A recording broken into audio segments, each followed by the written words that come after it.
ಈ ಬಾರಿ ಏನು ರಾಷ್ಟ್ರೀಯ ಅಧ್ಯಕ್ಷ ಆಗಿರ್ತಕ್ಕಂಥ HD ದೇವೇಗೌಡರು ಹಿಂದೆ ಒಂಥರ ಬೇರೆ ಲವ್ ಮ್ಯಾರೇಜ್ ಆದಂಗೆ ಆಗಿತ್ತು, 20 ತಿಂಗಳು ಆ ಕೆಲಸ ಇನ್ನೂ ನೆನೆಸ್ತಾರೆ. ಆದರೆ ಈ ಬಾರಿ ಹಂಗಾಗಿಲ್ಲ. ನಮ್ಮ ರಾಷ್ಟ್ರೀಯ ಅಧ್ಯಕ್ಷರು ದೇವೇಗೌಡರನ್ನೇ ನರೇಂದ್ರ ಮೋದಿ ಅವ್ರ ಜೊತೆ ನೇರವಾಗಿ ಮಾತನಾಡಿ ಕರ್ನಾಟಕ ರಾಜ್ಯದಲ್ಲಿ ನಾವು ನೀವು ಒಂದಾಗಿ ಹೋಗ್ಬೇಕು ಅಂತಕ್ಕಂಥ ಮಾತನ್ನು ಇಬ್ಬರು ಕೂಡ ಜೊತೆಗೂಡಿ ಮಾಡಿದ್ದು. ಇವತ್ತು ಇಡೀ ರಾಜ್ಯದಲ್ಲಿ ಲೆಕ್ಕ ಹಾಕಿ ಮೈಸೂರಿನಲ್ಲಿ ಯದುವೀರ್ ಗೆದ್ದಿದ್ರೆ JDS ಬೆಂಬಲದಿಂದ, ಕೋಲಾರದಲ್ಲಿ ಮಲ್ಲೇಶ್ ಬಾಬು ಗೆದ್ದಿದ್ರೆ BJP ಅವ್ರ ಬೆಂಬಲನೂ ಇದೆ.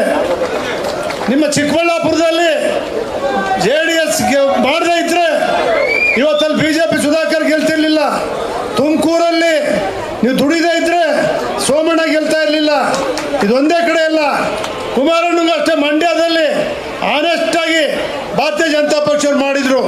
ಇದು ನಮಗೂ ಜನತಾದಳಕ್ಕೂ ಭಾರತೀಯ ಜನತಾ ಪಕ್ಷಕ್ಕೂ ಇರ್ತಕ್ಕಂಥ ಒಂದು ಹೊಂದಾಣಿಕೆ.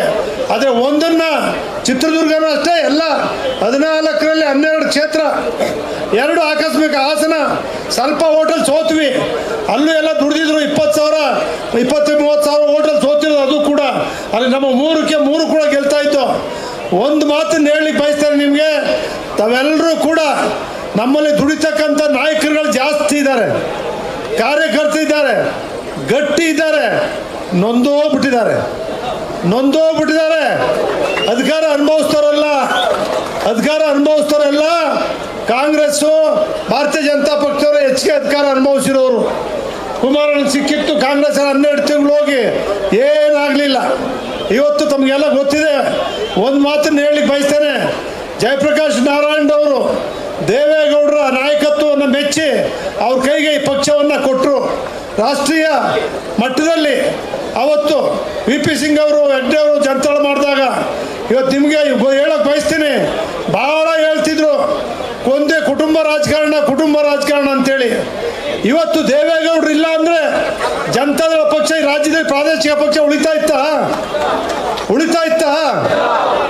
ಕುಮಾರಣ್ಣ ಇಲ್ಲ ಅಂದರೆ ಈ ಪಕ್ಷ